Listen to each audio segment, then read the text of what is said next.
나도 모르게 사람을 두려워하는 이유. 이상하지 않으십니까? 특별히 큰 상처를 받은 기억도 없고 누군가에게 심하게 배신당한 적도 없다고 생각하시는데 어느 순간부터 사람을 피하고 계신 자신을 발견하신 적은 없으십니까? 전화벨이 울리면 괜히 가슴이 답답해지고 약속이 잡히면 이유 없이 피곤해지며 사람 많은 자리에 다녀오면 몸보다 마음이 먼저 지쳐버리는 경험 말입니다. 혹시 지금 이 이야기가 마음에 걸리신다면 이 영상은 끝까지 보셔야 합니다. 왜냐하면 이 두려움은 성격도 나이도 문제가 아니기 때문입니다. 그리고 그 이유를 알게 되는 순간 삶의 숨통이 조금씩 트이기 시작하기 때문입니다. 많은 중년분들께서 이렇게 말씀하십니다.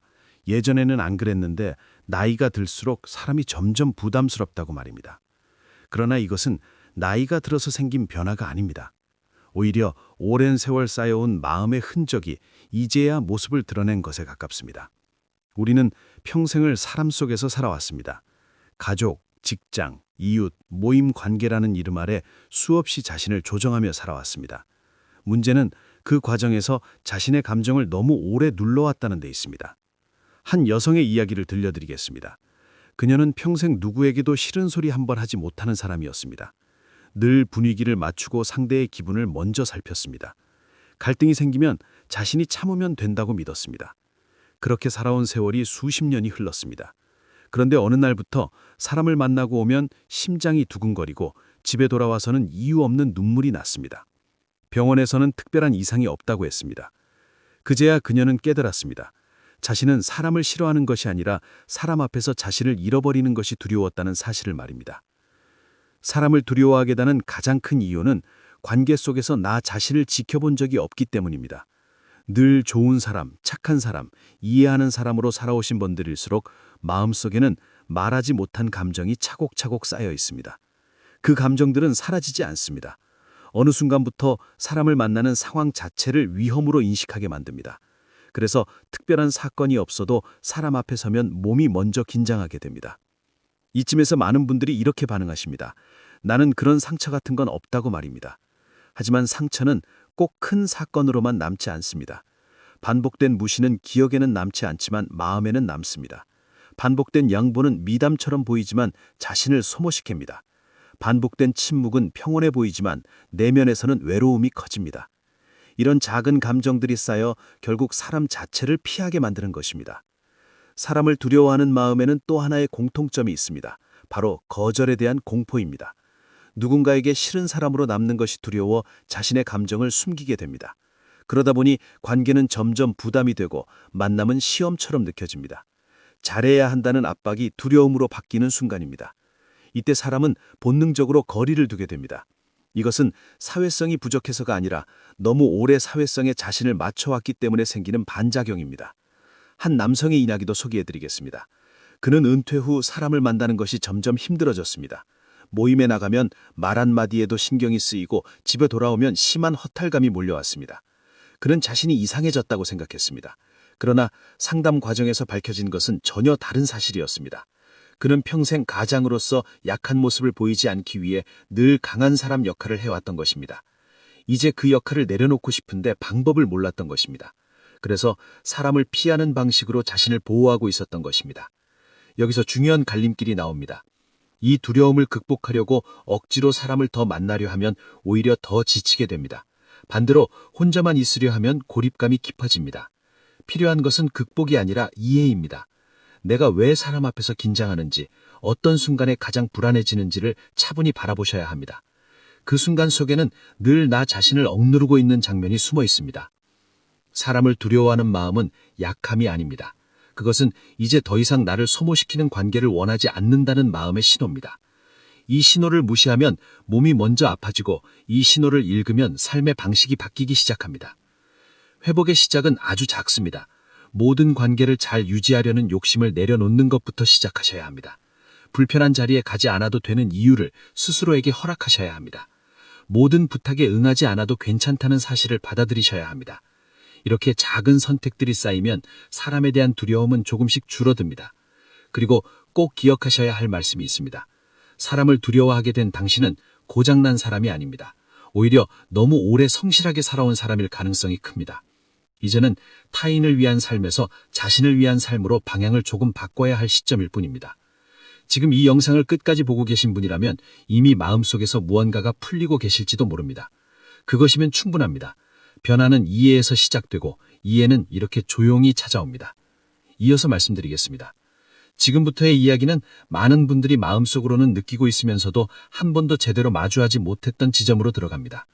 사람을 두려워하게 된 진짜 이유가 어디에서 시작되었는지를 하나씩 풀어보겠습니다. 이 부분을 이해하지 못하면 사람을 피하는 삶은 잠시 편해질 수는 있어도 결국 더 깊은 외로움으로 이어지기 때문입니다. 사람을 두려워하는 분들의 공통된 특징 중 하나는 감정의 기준이 항상 바깥에 있다는 점입니다. 상대가 어떻게 생각할지, 상대가 불편해하진 않을지, 상대가 나를 어떻게 볼지 이런 질문이 먼저 떠오릅니다. 반대로 내 마음이 어떤지, 나는 지금 괜찮은지는 늘 뒤로 밀려납니다. 이런 삶을 오래 살아오신 분들은 어느 순간부터 사람을 만나는 일이 곧 자기 검열의 시간이 됩니다. 말 한마디, 표정 하나까지 계산하게 되고 그 계산은 긴장으로 바뀌어 몸에 남습니다. 결국 사람 자체가 아니라 그 긴장이 두려워지는 것입니다. 한 분의 이야기를 더 들려드리겠습니다. 그는 평생 모범적인 사람이라는 평가를 받아왔습니다. 조직에서도 가정에서도 늘 책임감 있는 사람이었습니다. 그러나 은퇴 후 사람들과의 만남이 점점 버거워졌습니다. 예전처럼 웃고 맞장구 치기가 힘들어졌고 집에 돌아오면 심한 허탈감이 몰려왔습니다. 그는 자신이 사회성이 떨어졌다고 자책했습니다. 하지만 깊이 들여다보니 그는 늘 타인의 기대에 맞춰 살아왔고 이제는 그 기대를 더 이상 감당할 힘이 없었던 것입니다. 사람을 두려워하게 된 것이 아니라 기대를 감당해야 하는 자신을 두려워하고 있었던 것입니다. 여기서 중요한 깨달음이 하나 나옵니다. 사람에 대한 두려움은 대인관계의 문제가 아니라 자기관계의 문제라는 점입니다. 나의 감정을 모르고 나의 한계를 인정하지 않으면 사람은 언제나 위협이 됩니다. 그래서 사람을 만나는 것이 싫어지는 것이 아니라 사람 앞에서 진짜 나를 숨겨야 한다는 사실이 지치는 것입니다. 많은 중년분들께서 이렇게 말씀하십니다. 이제 와서 성격이 바뀌겠느냐고 말입니다. 그러나 이것은 성격의 문제가 아닙니다. 살아온 방식의 문제입니다. 평생 참는 법, 배려하는 법, 책임지는 법만 배워왔지 나를 드러내는 법, 거절하는 법, 쉬는 법은 배워본 적이 없기 때문입니다. 그러니 사람 앞에서 늘 긴장할 수밖에 없습니다. 사람을 두려워하는 마음 뒤에는 깊은 피로가 숨어 있습니다. 이 피로는 잠으로도 쉬어지지 않습니다. 왜냐하면 몸의 피로가 아니라 마음의 피로이기 때문입니다. 늘 괜찮은 척 살아온 분들일수록 이 피로를 인정하지 않으려 합니다. 그러나 인정하지 않은 감정은 사라지지 않습니다. 대신 사람을 피하게 만들고 관계를 멀게 만듭니다. 이것은 회피가 아니라 생존 방식입니다. 그렇다면 이 두려움은 어떻게 달라질 수 있을까요? 해답은 의외로 단순합니다. 모든 관계를 유지하려는 생각을 내려놓는 것입니다. 모든 사람에게 좋은 사람일 필요는 없습니다. 모든 만남에 응할 필요도 없습니다. 이 사실을 머리로 아는 것과 마음으로 허락하는 것은 전혀 다릅니다. 마음으로 허락하는 순간부터 변화는 시작됩니다. 처음에는 작은 선택부터 시작하셔야 합니다. 불편한 자리에서 일찍 일어나는 것, 연락을 바로 받지 않는 것, 하고 싶지 않은 부탁에 시간을 달라고 말하는 것, 이런 작은 행동들이 쌓이면 사람에 대한 두려움은 점점 줄어듭니다. 왜냐하면 관계 속에서도 내가 사라지지 않는다는 경험을 하게 되기 때문입니다. 또 하나 중요한 지점은 혼자 있는 시간을 부정하지 않는 것입니다. 사람을 두려워하는 분들 중에는 혼자 있으면 편안하면서도 동시에 스스로를 이상하다고 느끼는 분들이 많습니다.